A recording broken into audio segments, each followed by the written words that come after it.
Hi everyone, and welcome back to this very special edition of PHAMCAST. I am so excited to still be here with Kyla Fox from the Kyla Fox Recovery Centre and Dr. Kristy Prouse, talking about eating disorders, but it's much more than that. A really integrative look at this topic. And right now I'm going to get a little bit vulnerable myself and dive into, the whole idea of hormones and the impact and through the lifespan. I was always a person, as a competitive gymnast, as a young girl. I was always that really skinny girl that never had to worry about what she put in her mouth, and I was always active, and weight never was in my mind. It didn't bother me, and I just kind of probably took it for granted. And then, because of all kinds of hormonal health issues, I went through menopause at 39, and I'm 57. And it's only been in the last year or so that have never before struggled with weight. And it's incredible, if I'm being completely honest, catching myself. And as the mother of a daughter, I'm going to say this out loud. And that is bad self-talk for me, looking in the mirror at me. Although I have tremendous confidence, I love my body and how good it's been to me over the years because of all that I've been through, and many of you may know my story. But it really has shocked me a little bit to see how much this has gripped me. And listening in conversation with what you're talking about, let's really dive into, what is food and body dysmorphia at every age and stage in this, and it's not the same for everybody, but that it impacts everyone and not just women. Let's talk a little bit more about that, because for the first time in my life, I'm experiencing that. I'm not restricting, I'll be perfectly candid, I'm not, but I'm aware that I'm not looking the way I've always looked, and it bothers me. I think eating disorders and disordered eating, they don't discriminate. Every single person can be impacted. Yes. And I think different stages of life and through our entire life journey, our bodies are constantly shifting and changing as we are aging and as our life experiences are changing. And so I think what an important thing that you're saying, well, first of all, I think it's so powerful that you can be vulnerable. I think we hide away from feeling like we can say we're not really in like with our body all the time. But I also think that maybe we're not always supposed to just totally love our body. Maybe that's just not realistic. We don't always love our partner. No, we don't always. We don't always. I mean, we do, but we do. But we don't. Exactly. And so I feel like we also have to be realistic about how we're supposed to feel about our body, because I think appreciating something and respecting something is different than loving it and loving the way that it looks all the time or that it feels. Yeah. And I think when we respect ourselves and we respect our body or we respect our partner, we do differently with it. Yeah, and that's why I am vulnerable and always have been, because how do you, if I'm not being honest and vulnerable and real, how can I encourage others to do the same? Exactly. To me that would be very hypocritical, and I'm being honest. I am not struggling with, I'm not restricting. I love food, I love to move my body, but I am being honest about, I've had some negative self-talk, so much that my daughter's even called me out, and thanks to Carly, she should. Because I do love myself and I do love my body, and I've always taught my children to do that as much as they can. But you're making such a good point that it's not all or nothing, that there is this constant push and pull, and then there's this complexity, which Dr. Prouse, you can speak to so much, that's the thing called hormones, that will cause more challenges through our lives. And I think that's being open and honest and having these discussions. I know I'm not alone, which is why I'm sharing it. But I think taking, the blanket off and saying it's okay to say what you're thinking and feeling, but still be in love with the process. And that's what I'm trying to do. When you're dealing now with women in perimenopause and menopause, there's been a real movement, and I'm grateful. 10 years ago, Dr. Prouse, you and I did a whole hormonal health series long before it was cool to be talking about it, because when I sat across from you the first time, and I alluded to this when I introduced you, I hadn't been able to get help. I went through menopause young, nobody was helping me. It was a horrible time. And I felt like I'd heard angels singing when you finally started talking to me, like, oh, you're listening. You had some tangible things I could do, and I had a path forward. So I'm going to honestly tell the story. At the end of our very first consult, Kyla, I don't know if you've heard the story. I don't know. End of our first consult, as a patient, I had the boldness to say, Dr. Prouse, could I ask you something? And she's probably thinking, what on earth is she gonna say? And I said, if I can find a way to get some funding to do this, would you consider doing a 3-part hormonal health series with me? Because if I'm struggling like this, there are going to be so many other women. And she said, oh, I don't do TV and videos. And I said, but we will. And so we did 10 years ago. And there's been a lot of history since, and a lot of lives impacted. That's a true story, right? Yes, absolutely. I was crazy enough to say that to my doctor, and she's probably thinking, what's she going to ask me? But you've seen me through this process, but my story's not unlike many. No, it's very true, right? And I largely what brings women to the table is that perimenopausal, menopausal time frame when hormones are shifting, where we go from normal estrogen levels to dwindling estrogen levels, progesterone dropping. But the other big important hormone that I'm dealing with, and it's that foundational hormone, is cortisol, that stress hormone, right? Yes. So we're living in a generation that we've never lived like this before, and it is really impacting our hormones and can not only cause problems in and of themselves, but impact other hormones, right? And it is definitely a transition time in women's lives where things can get out of whack, and their bodies aren't what they are used to seeing. They're not responding in the same way to the tricks that they have always used.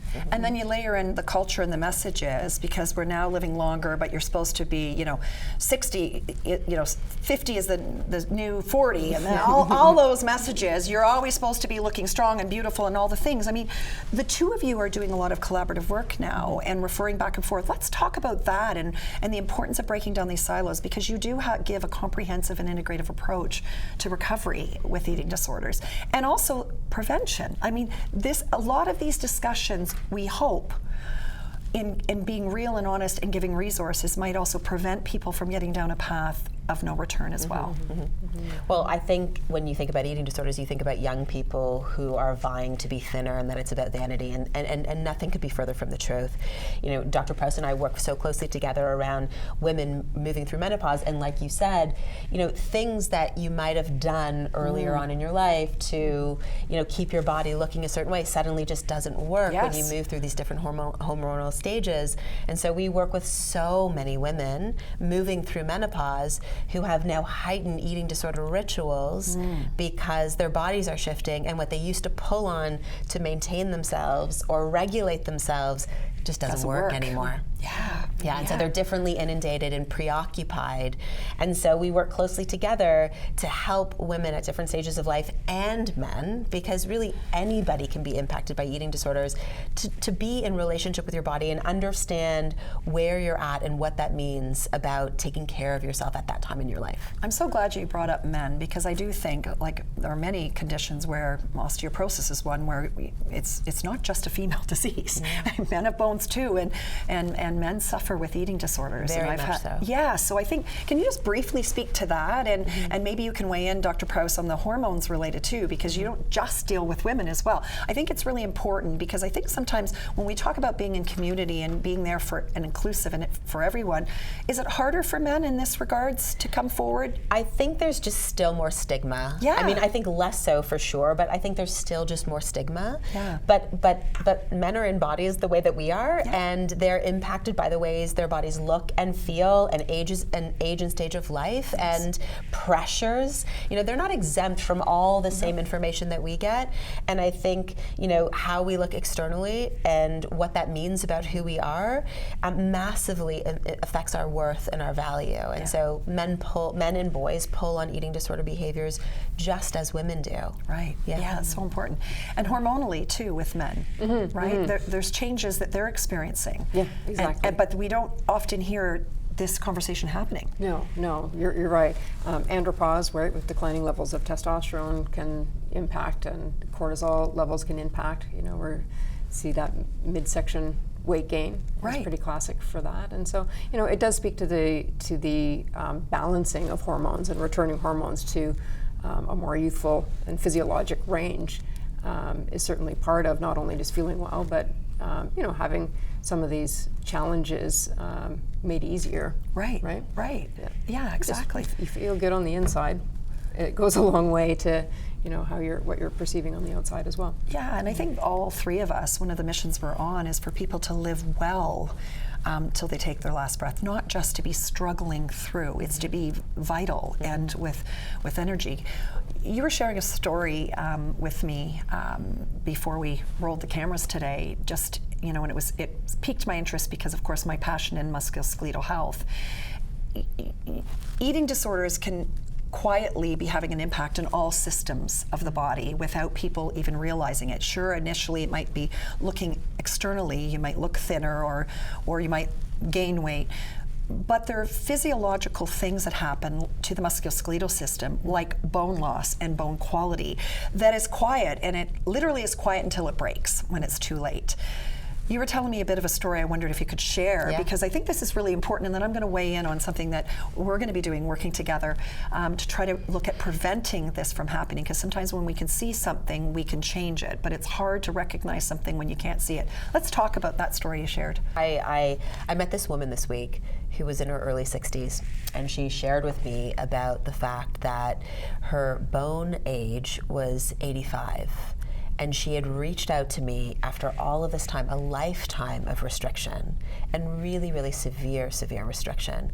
Finally now in her early 60s, reaching out because she wanted to get help for her eating disorder because of what she learned about her bone health. Wow. And she had a fall, and she hasn't been able to recover well. But it's taken this really, really severe health issue after years and years of hurting herself to literally give herself permission to see what has happened to her. And that is so sad, you're right. This has been going on for years. She didn't know what it was doing physiologically to her muscles and her bones, and osteoporosis, and in particular bone quality. So we lose bone as we age, but what the mounting research is saying, it's not the amount of bone you have, but rather the quality of the bone strength, and that fragility score that's a better predictor of whether one would fracture or not. Here's the exciting news, but the sad reality of what a lot of eating disorder people will face, and that is that bone quality is linked to lifestyle. What are we eating? Are we getting enough protein? Are we exercising properly and using resistant exercise? Are you getting enough magnesium and vitamin K2 and vitamin D? But unfortunately in our system, we don't qualify to get a bone scan until we're 65, unless you're high risk. But we're often not high risk. And what I saw in practice is that people would come, once they've had a fracture, then they're sent for a bone scan, and then lo and behold, everything gets into action. But the current OHIP covered test only looks at bone density, and I've been instrumental and fortunate to be working alongside OsteoSound and bringing a new bone scan to Canada that looks at bone density as well as bone quality. But it's for people 21 and older. And we can start sooner to take a look at those bones and see perhaps the impact that lifestyle or something like an eating disorder is having, so that we can get into action and surround them with the support for people like you, as well as Dr. Prouse, because hormones really impact bones as well.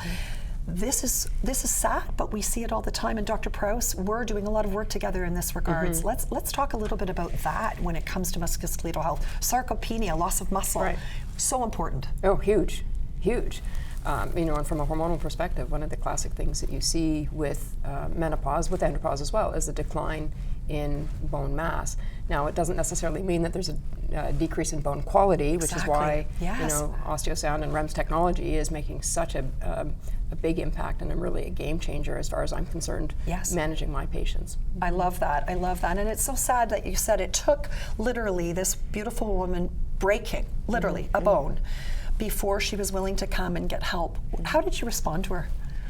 I just really told her that she didn't have to feel like it was hopeless. I think she's really felt like it's been hopeless. And I also think she's felt very unseen, because she's suffered so long. It's been obvious enough. Yes. And I think she's felt like, where has everybody been to help me? Right. And so I think it was just really meaningful for her to just be heard and be seen. And even if things for her can't be entirely repaired in terms of her physiological well-being, I think there's a lot of things she can do in the here and now if she's willing to improve her health. Well, and what you're saying in that is empowerment. Yeah. And it's never, ever too late to be empowered, and at every age and stage. You know, and I think one of the reasons, and just to wrap up our discussion today, that I'm so honored to have you, and why we want to have not just Eating Disorders Day, but the entire month of education and prevention, in changing the mindset of Canadians from this pill for nil, wait till it's broken sick care to a more preventative, proactive, and empowered healthcare, is because there is lots of evidence to show that people are living longer, but they're not living well. The decade of decline, there's literally something they call the decade of decline. The last 10 years of most Canadians' lives are riddled with chronic disease, pain, and agony. It doesn't have to be this way. And because of conversations like this, because of interaction and collaboration with professionals, and because of this movement and willingness for professionals like you to put your hand up and want to contribute, we can change the legacy of healthcare in this country for our kids and future grandkids. And that, to me, is why I'm humbled to have you both with us. Thank you for what an engaging conversation. You guys got to come back. Thank you. Thank you. Right? I mean, and we're going to be doing more together in ways. So for all of you at home, engage with us. Make sure that you're following these two amazing humans online, but also we want to hear from you. Reach out to us if you're struggling. Let's get rid of the stigma and shame around eating disorders, but more importantly, let's help you become the CEO of your health. Because remember this, a healthy tomorrow begins with prevention today, but you do not have to do that alone, and you don't have to wait until you're broken. So on behalf of everybody here and these two wonderful women, stay safe, stay well, and until next time, remember, be the CEO of your health. We'll see you all soon.